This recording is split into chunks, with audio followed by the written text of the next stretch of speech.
नमस्कार दोस्तों जैसे हर माँ बाप अपने बच्चों की हर आवश्यकताओं की पूर्ति करते हैं, वैसे ही मनमोहन ने भी अपने दोनों बेटे मीत और प्रीत की इच्छा का मान रखते हुए उसकी इच्छा न होते हुए भी उन्हें प्रयागराज महाकुंभ मेले में घुमाने के लिए लेकर जाता है।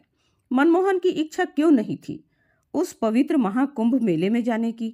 वह अपने मन में क्या सोचता था, सारी सच्चाई इस कहानी के माध्यम से जानेंगे। लेकिन दोस्तों, उसके पहले आप सभी से एक रिक्वेस्ट है दोस्तों कि वीडियो को लाइक करके चैनल को सब्सक्राइब जरूर कर लीजिएगा ताकि हमारा हौसला बना रहे। अब मनमोहन जैसे ही बच्चों को लेकर प्रयागराज महाकुंभ मेले में लेकर जाता है, बच्चे एक साध्वी को देखकर माँ माँ कहकर पुकारने लगते हैं। उन बच्चों को देखकर उस साध्वी की आंखों से भी आंसू टपकने लगते हैं। मनमोहन जब यह दृश्य देखता है तो वह भी हैरान रह जाता है। वह उस साध्वी से कुछ नहीं कहता और अपने दोनों बच्चों को लेकर आगे बढ़ जाता है। लेकिन उस साध्वी की आंखों में आंसू देखकर एक साध्वी एक बुजुर्ग साध्वी से कहती है, माँ, ये आभा रो क्यों रही है? इसने तो सांसारिक मोह माया को छोड़ दिया है। तब वह बुजुर्ग साध्वी उस साध्वी को बताती है, प्रयागराज के पास ही एक छोटा सा गांव है जहां का वह लड़का रहने वाला है जिसके साथ आभा की शादी हुई थी। शादी के बाद दोनों पति पत्नी बहुत खुश थे। मनमोहन और आभा के घर में कोई नहीं था, केवल दोनों पति पत्नी ही थे। गांव वालों ने उन दोनों की शादी करवा दी थी। यह बात आभा ने ही मुझे बताया था। वे दोनों अपनी जिंदगी को बहुत अच्छी तरह से व्यतीत करने के लिए एक दूसरे से बातें किया करते थे। धीरे धीरे समय बीतता है और समय के साथ साथ लगभग शादी के 1 साल बाद आभा एक बेटे को जन्म देती है। एक बच्चा हो जाता है जिसका नाम उन्होंने मीत रखा। मनमोहन और आभा दोनों उस बच्चे की परवरिश अच्छे से करते हैं, लेकिन वहां पर आभा मनमोहन से कहने लगती है, इस तरह से कैसे समय व्यतीत होगा? अब मनमोहन पूछने लगता है कि क्यों, क्या हुआ? इस तरह से समय कैसे व्यतीत नहीं होगा? तो वह कहने लगती है, तुम छोटा मोटा काम किया करते हो और आगे बच्चे का फ्यूचर भी तो है, इनका फ्यूचर भी अच्छा बनाना है। ऐसे में कैसे काम चलेगा? क्योंकि मनमोहन अब तक मेहनत मजदूरी किया करता था और मेहनत मजदूरी करके अपने घर का गुजारा करता था। अब यह बात सुनकर मनमोहन भी इस बात के बारे में गहन सोच विचार करने लगता है और वह सोचता है कि हाँ, मुझे कुछ न कुछ तो बड़ा करना चाहिए ताकि मैं अपने बच्चे का फ्यूचर और भी अच्छा कर सकूं। इसी बात को सोचकर मनमोहन इधर उधर ऐसे काम ढूंढने लगता है जिन कामों का आगे काफी ज्यादा स्कोप हो और उन कामों को करने के बाद वह अच्छा खासा पैसे कमा सके। उसके बाद मनमोहन एक ठेकेदार के पास जाता है और उससे इस बारे में बात करने लगता है। ठेकेदार उसकी बातों को समझता है। बातों को समझने के बाद उसे काम बताता है और कहता है कि तुम सेंटरिंग का काम करना सीख लो, इसमें काफी अच्छा खासा स्कोप है। अब मनमोहन इस बात को सुनकर यह तय कर चुका था कि उसे सेंटरिंग का काम अच्छी तरह से सीखना चाहिए ताकि इस काम को करके वह अपने बच्चे का भविष्य उन्नति की ओर ले जा सके और अपने परिवार को अच्छी तरह से जीवन व्यतीत करा सके। इसी बात को सोचकर मनमोहन सेंटरिंग का काम सीखने लगता है और धीरे धीरे समय बीतता है। समय के साथ साथ अब 2 साल बीत चुके थे मनमोहन को इस काम को सीखते हुए और लगभग वह इस काम में परफेक्ट भी हो चुका था। उसके बाद मनमोहन की पत्नी होती है, वह भी प्रेग्नेंट हो जाती है और फिर से उसने एक लड़के को जन्म दिया। अब जब मनमोहन के 2 बच्चे हो गए थे तो उसी दौरान एक दिन उसकी पत्नी आभा शाम के समय अपने पति से वही बात दोहराने लग जाती है जो पहले बच्चे के जन्म के दौरान उससे कही थी। इस बात को सुनकर मनमोहन अपनी पत्नी से कहता है, हाँ, मैं काम तो सीख रहा हूँ और कुछ दिनों बाद अपना काम करने लगूंगा और उसके बाद अच्छा खासा मुनाफा हो जाएगा। उसके बाद मनमोहन भी इस बात पर गौर करने लगता है और कहता है कि मेरी पत्नी ठीक ही तो कह रही है और मुझे कुछ न कुछ अपने बेस पर करना चाहिए। इसी बात को सोचकर मनमोहन अब आगे काम करने लगता है, लेकिन वहां पर उस काम को करने से उसे ज़्यादा आमदनी नहीं होती थी, क्योंकि वहाँ पर काम करने से काम कम ही चला करता है और उसमें भी कंपटीशन काफ़ी ज़्यादा है। यानी कि इस तरह के काम करने वाले काफ़ी सारे लोग हैं और जब सब कुछ हिसाब किताब लगाकर देखा जाता है तो उसके पास उतने ही पैसे मिलते हैं जितना मनमोहन को मजदूरी करने से मिला करता था। इन सब बातों के बारे में सोचकर मनमोहन काफी हैरान और परेशान हो जाता है। फिर वह एक कड़ा फैसला लेता है। उसने सुन रखा था कि मुंबई जैसे शहर में इस काम की काफी ज्यादा मांग है और अगर वह वहां पर जाकर इस काम को करेगा तो अच्छे खासे पैसे कमा सकता है।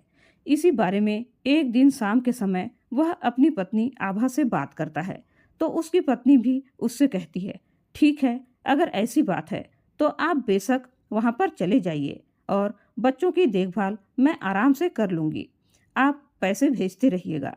मनमोहन को भी यह काम अच्छी तरह से आ गया था। उसके बाद जो मनमोहन होता है वह वहाँ से मुंबई चला जाता है और मुंबई जाकर उस काम को करने लगता है। जैसा मनमोहन ने सोचा था वहाँ वैसा ही होता है। वहाँ पर उसका काम अच्छे से चलने लगता है क्योंकि वहाँ पर कंपटीशन बहुत कम था और काम काफ़ी ज़्यादा था। इसी वजह से उसे पैसे अच्छे मिल जाया करते थे। मनमोहन ने अपने साथ अपने गांव के कुछ व्यक्तियों को भी अपने पास काम में लगा रखा था जो कि उसका काम में हाथ बटाया करते थे और वे लोग भी उस काम से अच्छा खासा पैसा कमा रहे थे। उसके बाद धीरे धीरे समय बीतता है और मनमोहन को वहाँ पर रहते हुए लगभग 7 से 8 साल बीत जाते हैं। उन 7-8 सालों तक मनमोहन लगातार अपने बच्चों की परवरिश के लिए अपनी पत्नी के पास पैसा भेजा करता था और उससे फोन पर ही हाल चाल पूछ लिया करता था। लेकिन एक दिन अचानक गांव से उसके बच्चे का फोन आता है, यानी कि जो उसका बड़ा वाला बेटा मीत होता है उसका उसके पास फोन आया और वह कहता है, पापा, जब हम स्कूल से आए तो घर में हमें मम्मी कहीं भी नहीं मिली। अब इस बात को सुनकर मनमोहन थोड़ा हैरान और परेशान हो जाता है। उसके बाद अपने बेटे को समझा देता है और कहता है, बेटा, हो सकता है तुम्हारी मम्मी बाहर गई होगी, 1-2 घंटे में आ जाएगी, वरना सुबह तक तो आ ही जाएगी। ऐसा कहकर उसने अपने बच्चों को समझा दिया और जो गांव के व्यक्ति उसके पास काम किया करते थे उनके ही घर में से किसी महिला को अपने घर भेज देता है और कहता है कि मेरे बच्चों का ख्याल रखना। उसके बाद जो उसके साथ काम करता था एक व्यक्ति की पत्नी उसके घर चली जाती है और उसके बच्चों को संभालती है। दूसरा दिन होता है और दूसरे दिन भी सुबह सुबह जब वह फोन करके पता करता है तो अभी तक भी उसकी पत्नी घर नहीं आई थी। अब यह बात मनमोहन को विचलित कर देती है और वह सोच विचार करने लगता है कि आखिर उसकी पत्नी गई तो कहाँ गई और हुआ क्या है। उसकी पत्नी को यही बात सोच सोचकर वह वहां से सीधा अपने गांव के लिए निकल जाता है और थोड़ा सफर तय करने के बाद अपने गांव में अपने घर पहुंच जाता है। घर जाने के बाद वह बच्चों से बात करता है और उनसे पूछता है कि बेटा, तुम्हारी मम्मी आखिर कहाँ जा सकती है। तो बच्चे कहते हैं, पापा, हमें तो पता नहीं है कि मम्मी कहाँ जा सकती है क्योंकि हम तो स्कूल जाया करते थे। उसके बाद मनमोहन अपने पास पड़ोस में उसके बारे में पता करता है कि उसकी पत्नी कहाँ गई होगी। अगर वह किसी को बताकर गई हो तो प्लीज उसको बता दे। लेकिन वहां से कोई उसको कुछ भी नहीं बताता और न ही कोई क्लू उसके हाथ लगता है। लेकिन उसे एक ऐसी बात पता चल गई थी जो एक अनहोनी की तरफ इशारा कर रही थी। दरअसल उसके पड़ोस में रहने वाली एक महिला जो ज्यादातर दूसरों को घरों में ताक झांक किया करती थी, वह उसे कुछ ऐसा बात बताती है जिसे सुनने के बाद मनमोहन को विश्वास ही नहीं होता, क्योंकि मनमोहन अपनी पत्नी आभा से बहुत ज्यादा प्यार किया करता था और इधर जो आभा थी वह भी मनमोहन से बहुत प्यार किया करती थी। लेकिन वह महिला बता रही थी कि आपके घर में पिछले काफी दिनों से एक भिखारी आया जाया करता था और मेरे हिसाब से जो आपकी पत्नी है वह उस भिखारी के साथ ही भाग गई है, क्योंकि अक्सर वह भिखारी आपके घर में 3-3, 4-4 घंटे रहा करता था, क्योंकि तुम्हारे बच्चे तो स्कूल जाया करते हैं और उनके स्कूल चले जाने के बाद तुम्हारी पत्नी उस भिखारी को घर में बैठाए रखा करती थी। उस भिखारी की उम्र ज्यादा नहीं है, लगभग 27 से 28 साल होगी और वह गांव के अंदर हर 10 से 12 दिन में भीख मांगने के लिए आया करता था, लेकिन जब भी आता था तुम्हारे घर में जरूर जाया करता था। यह बात सुनकर मनमोहन पहले तो विश्वास ही नहीं करता था, लेकिन जब इस बात की तहकीकात करता है और लोगों से पूछताछ करता है तो वहां से भी उसे इस बात की तरफ इशारा मिलता है और लोग बताते हैं कि हाँ, हमने भी ऐसा ही देखा है और शायद हो सकता है ऐसा हो गया हो। सभी की बात सुनता है तो मनमोहन को समझ में आ जाता है कि उसकी पत्नी उसे धोखा देकर एक भिखारी के साथ भाग गई है, वरना इस गांव से ऐसे अचानक कोई महिला कैसे गायब हो सकती है। उसके बाद मनमोहन काफी दिनों तक अपनी पत्नी के वापस लौटने का इंतजार करता है, लेकिन उसकी पत्नी का कोई पता नहीं चलता। उसके 2 बच्चे थे और दोनों बच्चे अपनी माँ के लिए बहुत ज्यादा विलाप कर रहे थे और फूट फूट कर रोए जा रहे थे। मनमोहन अपने बच्चों को संभालता है और कहता है, बेटा कोई बात नहीं, कुछ दिनों बाद तुम्हारी मम्मी वापस आ जाएगी। ऐसा कहकर वह उन्हें चुप कराने की कोशिश करता है, लेकिन बच्चे अपनी माँ के लिए बहुत ज्यादा रो रहे थे। धीरे धीरे कुछ समय बीतता है और कुछ समय बाद सब कुछ नॉर्मल हो जाता है। बच्चे भी अपनी माँ की राह देखना बंद कर देते हैं और अपने काम धंधे में लग जाते हैं। उसके बाद मनमोहन तय करता है कि अब वह मुंबई नहीं जाएगा, यहीं पर अपने बच्चों की देखभाल करेगा।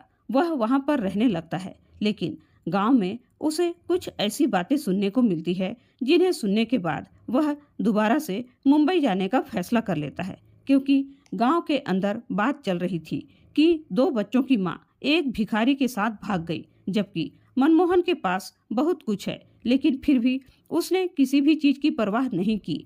ऐसा क्या दिख गया था उस भिखारी में? अब यह बात सुनकर मनमोहन थोड़ा परेशान हो जाता है, क्योंकि उसे पता था कि इन बातों का सामना उसके बच्चों को भी करना पड़ेगा। अगर वह बच्चे यहाँ पर रहे तो उन्हें बहुत कुछ झेलना पड़ेगा और इस बात का उनके जीवन पर काफी बुरा प्रभाव पड़ सकता है। यही सोचकर मनमोहन अपने बच्चों के साथ मुंबई जाने का फैसला करता है और अपने बच्चों को लेकर वहां से सीधा मुंबई चला जाता है और वहां पर अपने काम काज को संभालने लगता है। वहां पर रहकर वह बच्चों की पढ़ाई लिखाई करवाता है और साथ में अपने रोजगार को भी देखा करता है। बच्चे भी अपने पिता को परेशान नहीं किया करते और अपनी पढ़ाई लिखाई पर बहुत ज्यादा गौर दिया करते हैं।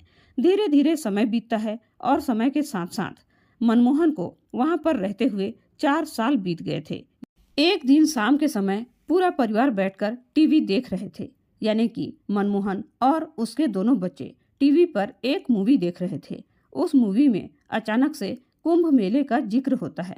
अब इस बात को सुनकर जो उनका बड़ा बेटा मीत होता है, वह अपने पिता से पूछने लगता है, पापा ये कुंभ का मेला क्या होता है? अब जब उसके पिता देखते हैं कि बेटा यहाँ पर रहने के बाद अपनी संस्कृति, अपनी सभ्यता को भूलते जा रहे हैं, तो वह उन्हें बताने लगता है कि बेटा कुंभ का मेला इस तरह से होता है, ऐसा होता है, वैसा होता है और वहाँ पर बहुत ज्यादा लोग आते हैं और सभी लोग मिलजुल कर रहते हैं, भगवान की पूजा करते हैं।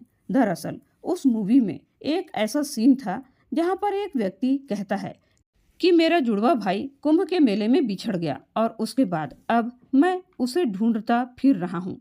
तरह तरह के वह भेष बनाता है और बार बार उस मूवी में कुंभ के मेले का जिक्र आ रहा था। तो पिता अपने बेटे को कुंभ के मेले के बारे में सब कुछ समझा देता है और बताता है कि बेटा ऐसे ऐसे कुंभ का मेला होता है। तभी बेटा कहने लगता है, पापा क्या हम भी कुंभ का मेला देख सकते हैं? अब पिता जब इस बात को सुनता है तो थोड़ी देर इस बारे में सोच विचार करने लगता है और वह अपने बच्चों से बहुत ज्यादा प्यार किया करता था। सोचने के बाद उसे याद आता है कि अभी कुछ दिनों के बाद तो कुंभ का मेला आने वाला है और बच्चे कुंभ के मेले को देखना चाहते हैं, तो क्यों ना उनको कुंभ का मेला दिखाया जाए। वह एकदम से अपने बेटे से कहने लगता है, बेटा सच में तुम्हें कुंभ का मेला देखना है? तो बेटा कहता है, हाँ पापा मुझे कुंभ का मेला देखना है। ऐसा कैसा मेला होता है जिसके अंदर लोग भीड़ में बिछड़ जाया करते हैं? उसके बाद पिता अपने दोनों पुत्रों को कुंभ के मेले में चलने की तैयारी करने के लिए कहने लगता है। भले ही उसका मन तो नहीं लगता था अपनी पत्नी के बिना, लेकिन बच्चों की खुशी के लिए वहाँ मेले में जाने के लिए तैयार हो जाता है। कुछ दिनों में ही कुंभ का मेला शुरू होने वाला था, तो वह कह देता है कि बेटा अभी से ही चलेंगे और आराम से समय व्यतीत करेंगे, क्योंकि अब तक मनमोहन ने काफ़ी अच्छा खासा रुपया पैसा कमा लिया था।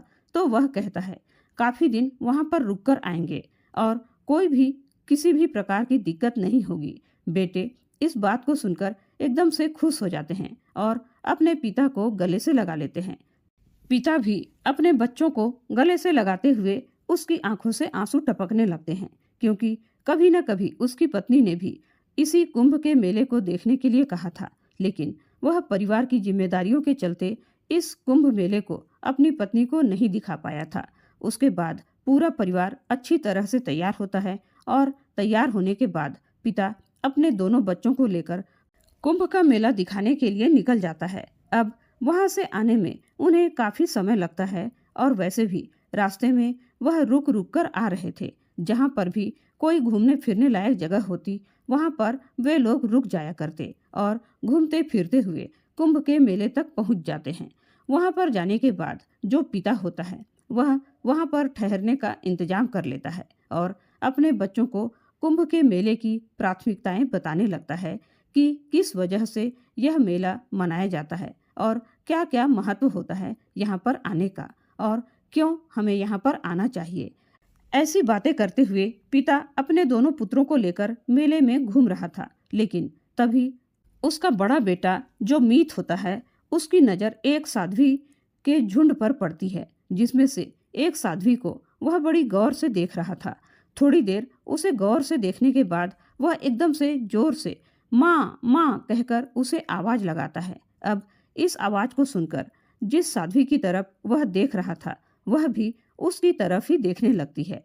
इधर जो उसका पिता था वह भी अपने बेटे की तरफ देखने लगता है, लेकिन साध्वी जैसे ही उस बच्चे को देखती है और साथ में खड़े हुए मनमोहन को देखती है तो उसकी आंखों से भी आंसू टपकने लगते हैं। दरअसल दोस्तों, सामने जो साध्वी थी वह और कोई नहीं बल्कि मनमोहन की वही पत्नी आभा थी, जो 7-8 साल पहले उसके घर से एकदम से गायब हो गई थी और लोग बता रहे थे कि भिखारी के साथ भाग गई है। अब मनमोहन जैसे ही अपनी पत्नी को देखता है और थोड़ी देर गौर से देखने के बाद वह भी उसे पहचान लेता है। उसके बाद मनमोहन के दिमाग में ढेर सारे सवाल खड़े हो जाते हैं। वह अपनी पत्नी से पूछना चाहता है कि वह इतने दिनों तक कहाँ थी, क्या गांव वाले जो कह रहे हैं वह सच है या नहीं। इसी वजह से मनमोहन अपने दोनों बच्चों को लेकर उस साध्वी के झुंड की तरफ बढ़ने लगता है। इधर जो साध्वी होती है वह झुंड में से निकलकर मनमोहन के पास आ जाती है। दोनों एक दूसरे के आमने सामने खड़े हो जाते हैं। तभी जो उनका बेटा मीत होता है वह कहता है, माँ तुम कहाँ चली गई थी, पता है हमने तुम्हें कितना याद किया। इस बात को सुनते ही साध्वी जो होती है वह एकदम से फूट फूट कर रोने लगती है और कहती है, बेटा मेरी मति मारी गई थी, इसी वजह से मैं तुम्हें छोड़कर आ गई थी। ऐसा कहते हुए वह फूट फूट कर रोने लगती है, लेकिन तभी जो मनमोहन होता है वह सबसे पहले उसे चुप कराता है और कहता है, आभा सबसे पहले तो तुम चुप हो जाओ और चुप होने के बाद तुम सही सही बताओ कि तुम कहाँ गई थी और अब तक तुम्हारे साथ क्या क्या हुआ। गांव वाले तो एक गलत तरह की अफवाह फैला रहे हैं कि तुम किसी भिखारी के साथ भाग गई और वह तुम्हारे घर के अंदर काफी देर तक बैठा रहा करता था। उसके बाद जो आभा है वह अपनी आप बीती मनमोहन को बताने लगती है और कहती है, हाँ ये सब बात मैंने भी सुनी थी और इस बात को सुनने के बाद ही मैं आप लोगों से मिलने के लिए नहीं आई थी। वह कहती है, सच में मैं उस भिखारी के बहकावे में आ गई थी। उसने मुझे कहा था कि मोक्ष अलग चीज है और मोक्ष के लिए अपने घर परिवार को छोड़ना पड़ता है, तभी हमारा दूसरा जन्म अच्छा होता है।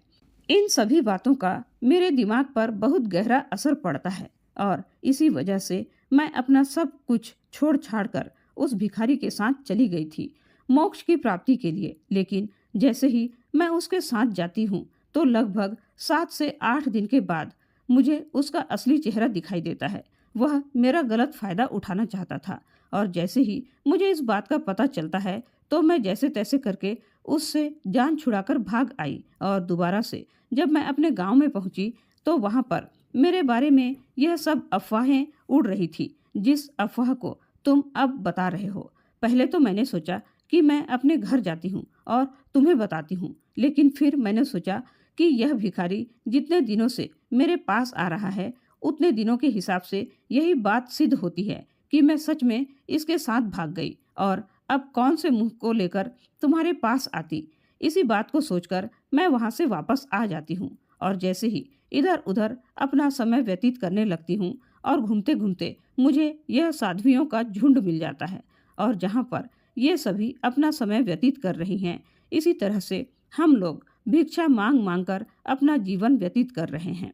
उसके बाद मैं इन लोगों के साथ आ गई और यहीं पर अपना जीवन बिताने लगी। इसी वजह से मैं इनके साथ ही साथ रहा करती हूँ और यहीं पर अब तक का समय मैंने इनके साथ बिताया है।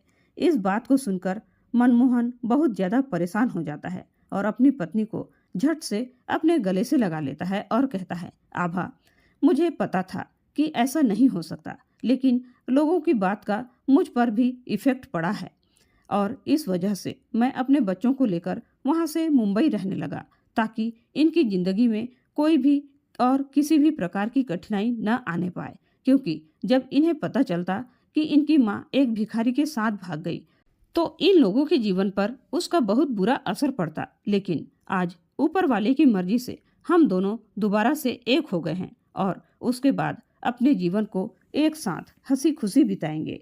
अब जो आभा होती है वह वहाँ से मनमोहन के साथ चलने के लिए तैयार हो जाती है और जिन जिन साधुओं के साथ वह रहा करती थी उनसे अब आज्ञा लेती है और वे लोग भी खुशी खुशी उसे विदा कर देते हैं और कहते हैं, ठीक है आभा, अगर तू इस तरह से रहना चाहती है तो बेशक रह सकती है। जब तुम्हारे बच्चे भी हैं और तुम्हारा पति भी है तो उनके साथ अपने जीवन को व्यतीत करो। आभा अब अपने परिवार के साथ मुंबई में ही रहा करती है।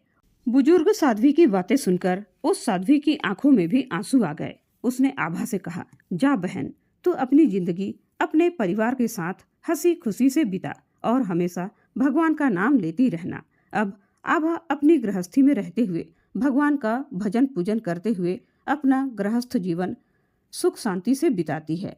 इस प्रकार से दोनों पति पत्नी अपने बच्चों के साथ रहते हैं। आभा के आ जाने से मनमोहन की गृहस्थी में 4 चांद लग जाते हैं और उनके घर में कभी किसी भी प्रकार की कोई विपत्ति नहीं आती।